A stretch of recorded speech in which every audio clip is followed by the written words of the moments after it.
अशोक खराचं जे प्रकरण आहे हे आताचं नाही, सरकारच्या निदर्शनास हे गेल्या अनेक महिन्यापासून लक्षात होतं, पण नेमकी हीच तारीख का निवडली? एकनाथ शिंदे हे दिल्लीला भाजपच्या आकांना भेटायला गेलेत आणि ते इकडे फडणवीसांच्या खुर्चीला धक्का लागते का ही भीती निर्माण झाली आणि म्हणून या घटनेमध्ये जो राजकीय वास येतो आहे त्याचं कारण आहे की महाराष्ट्रामध्ये एकनाथ शिंदे असतील की फडणवीस असतील यांच्यामधला जो संघर्ष आहे तो विधानसभेतही आम्ही पाहिलेला आहे आणि त्याच्यामुळे या अशोक खरातला त्याच्या बंधुगिरीच्या बाबतची सरकारला माहिती असल्यामुळे त्याला ऐन वेळेवर हे सगळं वातावरण बदलवण्याच्या दृष्टिकोनातून आणि याचे धागे खराताचे देशाच्या गृहमंत्र्याबरोबर आहे आणि म्हणून अशा पद्धतीचं हे ट्रँगल उभं करण्याचं काम या बंधुबाबाच्या प्रकरणात केलं गेलेलं होतं. आपल्याला लक्षात असेल, मी विधानसभेत बोललो की ज्या आयजी आहेत तिथले नाशिक विभागाचे, जेव्हा ही घटना बाहेर आली तो परब आणि दोघं जणांनी जेव्हा ते व्हॉट्सअप त्या खरातानं केले त्या काही दृश्यांचे, त्या आधारावर खराताला वाटलं की आता हे भानगड मोठी होणार आणि म्हणून खरात या आयजीकडे गेले आणि यांच्यावर कारवाई करायच्या बाबतची भूमिका त्यांच्यासमोर मांडली. 2 कोटीचा सौदा झाला आणि 2 कोटीचा सौदा झाल्यानंतर पण इकडे राजकीय खुर्चीची ओढताळ झाली आणि मग इथून जे आदेश गेलेत आणि त्या आधारावर खरातावर गुन्हा दाखल झाला. तर इथं प्रश्न निर्माण असा झाला की सरकारला ही सगळी घटना माहीत होती, त्या ठिकाणी महिलांचं शोषण होते आहे, त्यांच्या शुद्धीकरणाच्या नावाने चांगल्या चांगल्या घरच्या महिलांना त्या ठिकाणी ओढून त्यांच्या पांढरपेशांबरोबर उद्योगपत्यांबरोबर जोड्या लावून त्यांचं अजून शोषण घेऊन त्यांचं ब्लॅकमेलिंग करून खरात त्या ठिकाणी पैसे लुटत होतं हे सरकारला माहीत होतं, पण सरकार त्याला राजकीय वापर करते आणि हिंदूच्या नावाने सत्ता गाजवणारी लोक, जी लोक हिंदू धर्माला भ्रष्ट करतात, त्या भ्रष्ट करणाऱ्या लोकांना पाठीशी घालून जेव्हा त्याची गरज संपली त्यावेळेस त्याच्यावर या पद्धतीचा कार्यक्रम लावायचा आणि तिथपर्यंत महिलांचं शोषण होऊ द्यायचं, या पद्धतीच्या घटना या निमित्तानं लक्षात आलेल्या आहेत. विधानसभेत आम्ही सांगितलं की मुख्यमंत्र्यांनी याचं उत्तर दिलं पाहिजे. ही घटना ज्या पद्धतीनं आपल्याला सोपी वाटते ती सोपी नाही आहे. सरकारचं याच्यामध्ये सहभाग आहे. तो बंधुबाबा देशाच्या गृहमंत्र्यापर्यंत, राज्याच्या मुख्यमंत्र्यापर्यंत अनेक मंत्री 7 मार्चला पुण्यामध्ये हा जो खरात होता दिवसभर एका मंत्र्याच्या घरी होता 7 मार्चला, मी तोही उल्लेख केला. त्यामुळे ही सगळे मंत्रिमंडळच या खराताच्या ओशन पाण्यामध्ये हे भिजलेलं आहे आणि म्हणून या सरकारने राजीनामाच दिला पाहिजे. महाराष्ट्राची बदनामी करणाऱ्या या मंत्रिमंडळालाच फडणवीस सरकारने राजीनामा द्यावा ही भूमिका आम्ही मांडलेली आहे. दुसरा महत्त्वाचा प्रश्न की हे नुसतं आपल्या महाराष्ट्रापुरतंच नाही, आता देशपातळीवर गेलं, जागतिक पातळीवर गेलं हे प्रकरण. मला इस्रायलमधून माझ्या एका मित्राचा फोन आला, फादरलँडमधून. फादरलँड, आपण मदरलँड में रहते, वो फादरलँड आहे. तिथून मला फोन आला की आता आमच्याकडे युद्ध चालू आहे, पण युद्धातही महाराष्ट्राची ही चर्चा, या बंधुभावाची, जे महिलांचं शोषण, मुलींचं शोषण, विधवांचं शोषण, गरजवर महिलांचं शोषण करणाऱ्या बंधुबाबाची चर्चा इस्रायलमध्ये लढाई सुरू असताना सुद्धा त्या ठिकाणी चर्चा होते आहे. म्हणजे आपण जागतिक पातळीवर महाराष्ट्राची बदनामी या प्रकरणामुळे झालेली आहे आणि म्हणून मुख्यमंत्र्यांनी जे काल निवेदन केलं त्या निवेदनाने नाही चालणार, जी वास्तविकता या राज्याच्या समोर मांडावी आणि असे बंधुबाबा जे आहेत महाराष्ट्रामध्ये जे हिंदू धर्माला भ्रष्ट करतात त्यांच्यावर कारवाई करावी ही भूमिका आमची आहे. याच प्रकरणी 2018 साली साधारणतः फडणवीसांचं सरकार असताना याच बंधुबाबांच्या ईशान्येश्वर पुण्याला 1.5 कोटींची तरतूद GRच्या माध्यमातून करण्यात आली, ती विविध कामांची. मी तो GR विधानसभेत दाखवलेला आहे. 2017 मध्ये रावल हे त्या विभागाचे मंत्री होते आणि त्यांच्याच मंत्रालयातून त्यावेळेस जे GR आहेत त्याला खूप तीर्थस्थळाला त्यांनी पैसे दिलेले आहेत. त्याच्यामध्ये 11व्या क्रमांकावर या गोंधूबाबा अशोक खराच्या देवस्थानाला 1.5 कोटी रुपये त्या ठिकाणी दिलेले आहेत. आणि त्याच्यामुळे हे जे आहे तिथं नळ योजना झाली, त्याच्यानंतर तिथं पाईपलाईन झाली, रस्ते झाले, त्याला 1.5 कोटी रुपयामध्ये मग त्याच्यामध्ये त्याला गट्टू लावून दिले, सगळं सौंदर्यीकरणाचं काम झालं त्याच्या आश्रमाचं. पण हा पापी खरात याचं सगळं पाप चालत असताना सरकार काय शांत बसलेलं होतं आणि महिलांचं शोषण होऊ देण्याचं काम सरकारने केलेलं आहे, असं हे चित्र आपल्याला पाहायला मिळतं. तुम्ही ज्या प्रकारे म्हणाल की महिलांचं शोषण या सगळ्यामध्ये होताना पाहिलं, मग सरकार याला पाठीशी घालते का आणि आता जर सोयीनं कारवाई ही होते का? सोयीने कारवाईच मी सांगितलं की ही सोयीनं कारवाई झालेली आहे. मी माझं स्वतःचं उदाहरण दिलं. मी विधानसभा अध्यक्ष असताना मी पेडिक्युअर करायला मी सांगितलं, मला ते आमचे सुरक्षा लोक असतात त्यांना, ते मला वर्लीला घेऊन गेले. पण त्याला जाण्याच्या पहिले त्यांनी तिथल्या लोकल पोलिसांना कळवलं की इथं साहेब येतात आहेत आणि तिथं काय चुकीचे कामं होतात काय. त्यामुळे मी जेव्हा तिथं पोहोचलो तिथं पोलीस होती, मी आमच्या सिक्युरिटीला विचारलं. सिक्युरिटीने मला सांगितलं की की आम्ही पहिलेच पोलीस पाठवून इथे सगळी तपास आम्ही केला. मग राज्याचे मुख्यमंत्री, देशाचे गृहमंत्री, राज्याच्या मंत्रिमंडळातले लोक या अशोक खरातच्या नाशिकच्या जो बनवलेला मोठा ऑफिस आहे इथं हे जायचे, त्याच्या आश्रमात जायचे.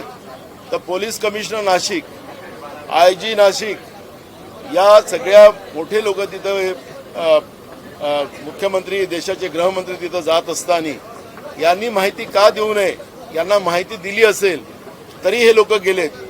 या पद्धतीची माहिती आम्हाला पुढे आणून द्यावी, ही मागणी आम्ही या ठिकाणी केलेली आहे. काही पत्रकार जे व्हिडिओ टाकतात किंवा काही प्रकरणे बाहेर काढतात, काही लोक त्या पत्रकारांना सुद्धा धमकी देतात. कसं काँग्रेस पक्ष म्हणून तुमची काय भूमिका असणार आहे पत्रकारांच्या बाबतीत? हे बघा, महाराष्ट्रामध्येच नव्हे तर देशामध्ये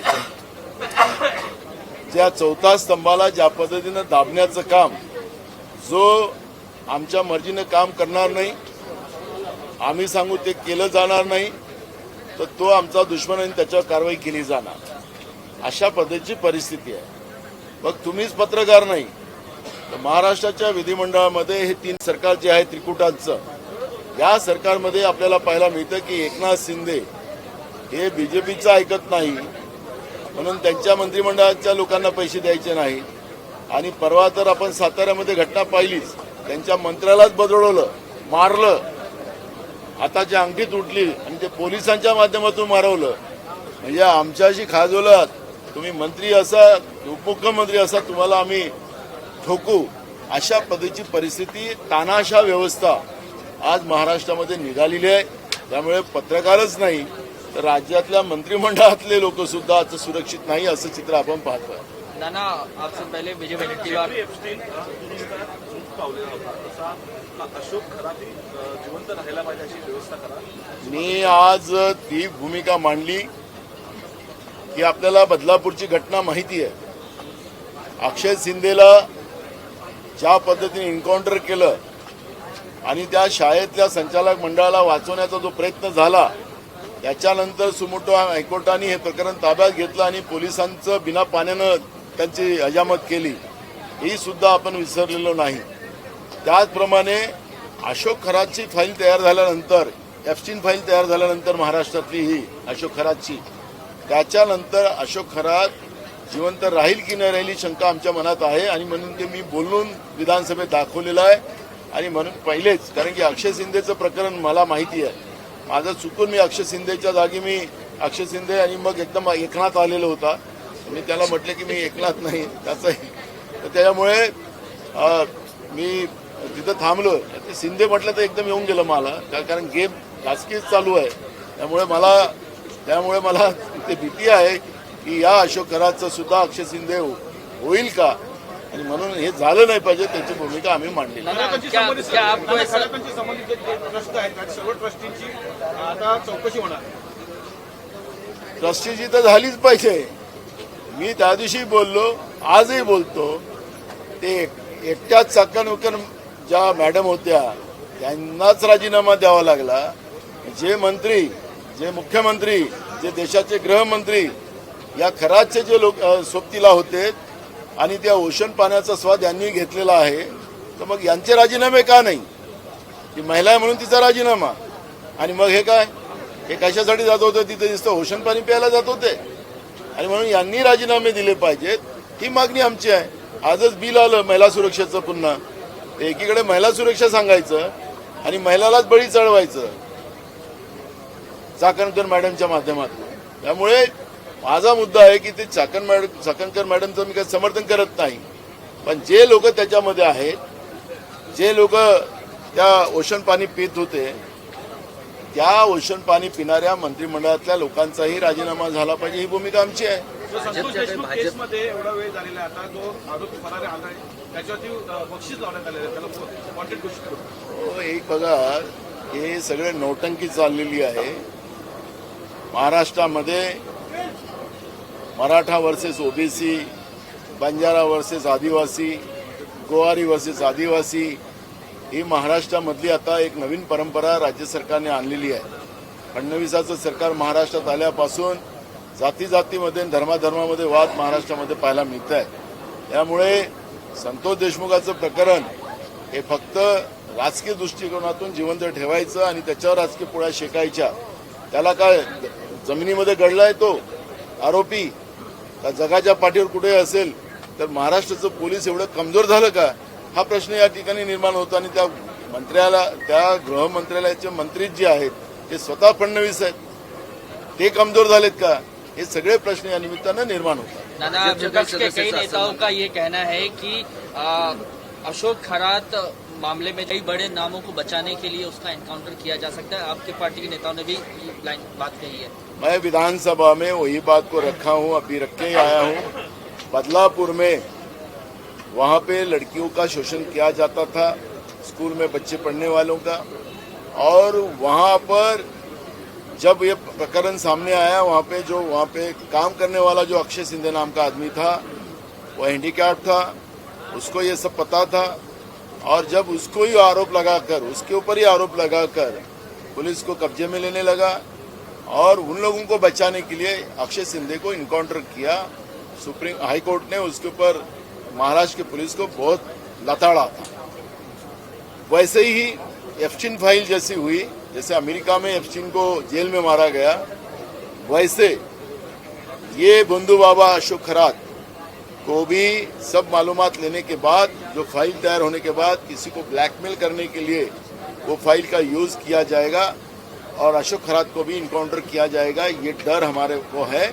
और इसलिए मुख्यमंत्री ने जवाब देते समय में अशोक खरात के जो भी है उसको कानूनी कार्रवाई होना चाहिए. पर इस तरह से पूरे जो प्रूफ है वो नष्ट करने का काम अगर सरकार की तरफ से होगा तो महाराष्ट्र की जनता, देश की जनता इनको माफ नहीं करेगी. ईरान अमेरिका युद्ध को देखते हुए केंद्र सरकार ने ऑल पार्टी मीटिंग बुलाई है. मोदी साहब पहले ही कह चुके हैं कि कोरोना जैसे संकट को झेलने के लिए तैयार सभी को रहना चाहिए. देश की सरकार और राज्यों की सरकार कहती है कि हमारे पास गैस की कोई कमी नहीं है, हमारे पास पेट्रोल की कमी नहीं है, हमारे पास डीजल की कमी नहीं है, हमारा देश सुरक्षित है. ये केंद्र सरकार भी कहती है और राज्य की सरकार भी कहती है. अब मोदी जी को क्या हो गया? कौन सा आश्चर्य हुआ? कौन सा चमत्कार हुआ? फादरलैंड में बर्बादी हो रही है तो मदरलैंड में भी बर्बादी होने का अब उनको अंदाजा है. तो इसलिए देश के प्रधानमंत्री ने जब युद्ध शुरू हुआ था, जो आखाती देश है अमेरिका है, ये हमारे लिए जो आखाती देश है, हमारे लिए ईरान हमारे लिए सबसे महत्व का था. हमें कम रेट में डीजल गैस सब मिलता था, लेकिन उसी से दुश्मनी लेने का काम केंद्र की सरकार ने किया है. और मुझे लगता है कि इतने दिनों के बाद, जब ये शुरुआत में ही अगर प्रधानमंत्री अगर देश के बारे में उनको थोड़ा भी ये रहता तो तभी विरोधी पक्ष के सभी लोगों को बुलाकर देश पे आने वाले इस संकट के ऊपर चर्चा करना चाहिए था. लेकिन प्रधानमंत्री को अब समझ में आ गया कि अब देश संकट में आया है, तो अब अपोजिशन को साथ में लेके अपनी इज्जत बचाए, ये वो कोशिश कर रहे हैं. नाना, एक सवाल मेरा दिल्ली कांग्रेस ऑफिस को लेकर है. 24 अक्टूबर रोड को खाली करने का नोटिस केंद्र सरकार ने दिया है. यूथ कांग्रेस को भी नोटिस थमाया गया है. वो प्रोसीजर है और प्रोसीजर के आधार पे हो रहा है, तो इसलिए मैं उसके ऊपर कोई टिप्पणी नहीं करना चाहूँगा. ते भाजपच्या काही सदस्यांचं म्हणणं असं आहे, भाजपच्या काही सदस्यांचं असं म्हणणं आहे, अशोक खरात प्रकरणामुळे हिंदू धर्माला बदनाम करण्याचं काम काही मंडळी करतात. हो, तो अशोक खरात आमच्या संबंधात नव्हता, ह्या भाजपवाल्यांच्या संबंधात होता. यांचा आका अमित शहा त्यांच्या संपर्कात होता. त्यांच्या सरकारचे मंत्री त्यांच्यामध्ये होते, मुख्यमंत्री होते. त्याला आता आम्ही बदनाम करायला जातो ते उलट्या चोरांच्या बोंब आहेत. हिंदू धर्माला यांनी बदनाम केलं. या महाराजांना हेच सांगायची का भाजपला वोट करा म्हणून. त्यामुळे चोरांच्या उलट्या त्या नांदेडमध्ये घटना झाली, त्या आश्रमामध्ये तो हरिहर काय महाराज आहे, तो हा कृष्णाचा अवतार होता. आणि बायोलॉजिकल आता देशामध्ये तर झालेच आहे काही लोक, मी देवाचाच अवतार आहे सांगण्याला. त्यामुळे हे जे आहे धर्माला भ्रष्ट करणारी व्यवस्थाच भाजप आहे. त्यामुळे हिंदू धर्माचा नाशच हे बीजेपी करेल. धर्माच्या नावाने राजकारण करून हिंदू धर्मासारख्या या चांगल्या धर्माला बाद करण्याचं काम बीजेपी करताय असं आमचं म्हणणं आहे. सर, वडेट्टीवार म्हणाले की त्याचा एन्काउंटर पण होऊ शकतो. तुम्हाला मी म्हणालो विधानसभेत, मीच त्याला वडेट्टीवार साहेब इकडे बोलले असते, मी विधानसभेत बोललो अक्षय शिंदे सारखं मी एकनाथ शब्द आला होता माझ्याकडे, पण मी आपला शब्द थांबवला आणि अशोक खरात यांना एन्काउंटर करतील अशा पद्धतीची परिस्थिती महाराष्ट्रात होऊ शकते. फाईल तयार झाल्यानंतर मी विधानसभेत बोललो. नवीन विषय पुढे येतोय की रुपाली चाकणकर या सेक्स रॅकेटमध्ये सुद्धा पुढे होत्या असा एक विषय आहे आणि त्यानंतर या दिवसांचा परिचय झिरो बट्टा सन्नाटा, काहीच नाही. घोषणा सरकार आपलं आम्ही किती चांगलं आहे हे दाखवण्याचा प्रयत्न करणार. शेतकरी वाऱ्यावर, बेरोजगार वाऱ्यावर, महागाईवर कंट्रोल नाही, कायदा सुव्यवस्थेचा कंट्रोल नाही. सरकारचं फेल्युअर आपल्याला या अधिवेशनात पाहायला मिळालेलं आहे. आम्ही विरोधक म्हणून आम्ही पूर्ण लढाई लढली, आम्ही जनतेचे प्रश्न मांडलेत, पण सरकार ते ऐकायला नाही. पाचवी बहुमताच्या आधारावर आपले सगळे बिलं पारित करणं, कामाचा जे रोजचं विधानमंडळातलं कामकाज असते त्याला वेळेप्रमाणे बदलवणं आणि या पद्धतीनं अजितदादा पवार सारख्या त्यांच्याच मंत्रिमंडळातल्या माणसाच्या बद्दलची साधी चर्चा करायला तयार नाही. अजून महाराष्ट्रात गुन्हा दाखल झालेला नाही, तो अपघात नाही, ही हत्या आहे. अशा पद्धतीचं आता आमचंही मत व्हायला लागेल. सेवन मध्ये नवीन माहिती समोर येते, त्याच्यामध्ये त्यांचं असं म्हणणं आहे अजितदादाचा घात झालेला आहे असं आमचं मत आहे. त्याच्यामध्ये पक्ष हायजॅक करण्याचा प्रयत्न सुद्धा सुनील तटकरे यांचं त्यांनी नाव घेतलं, प्रफुल्ल पाटीलांचं नाव घेतलं आणि यानंतर सुमित्राताईंना जेव्हा कळालं त्यावेळी त्यांनी निवडणूक आयोगाला कळवलं की ही जी प्रोसेस सुरू झालेली ती थांबवा, कोणती पक्ष स्वतःच्या ताब्यात घेण्याची रोहित पवारांनी आरोप केला. रोहित पवारांजवळ माहिती असेल, कारण मला त्यांच्या पक्षाची माहिती नसल्यामुळे मी काही त्याच्यावर वक्तव्य करणार. मीरा भाईंदरमध्ये जे 7-11 जे नावाचं जे संस्था आहे बिल्डर, त्याच्यामध्ये मुख्यमंत्र्याचा हिस्सा आहे अशा पद्धतीचं त्या ठिकाणी बोललं जातं. जो बिल्डर आहे तो बिल्डरना स्टॅम्प ड्युटी देत, मँग्रोवच्या जागा ताब्यात घेतो, आदिवासीच्या जमिनी ताब्यात घेतो, तिथल्या रहिवाशांच्या जागा ताब्यात घेतो, गुंडागिर्दी करतो. कोणी काही करत नाही, ना पोलीस करत, ना महसूलचे लोक काही करत. आणि म्हणून हे प्रकरण पीओमोमध्ये गेलं, पीओमोमधून ते फोन मुख्यमंत्र्याला आलं, तरी सुद्धा या प्रकरणामध्ये लक्ष दिलं जात नाही. याचाच अर्थ मुख्यमंत्र्याचा त्याच्यामध्ये सहभाग आहे. अशा पद्धतीची आता चर्चा मोठ्या प्रमाणात होते. अजितदादाची ही फाईल जपल्या जाईल की या अधिवेशनावर सरकार मायबाप आहे, त्याच्यामुळे काय करणार.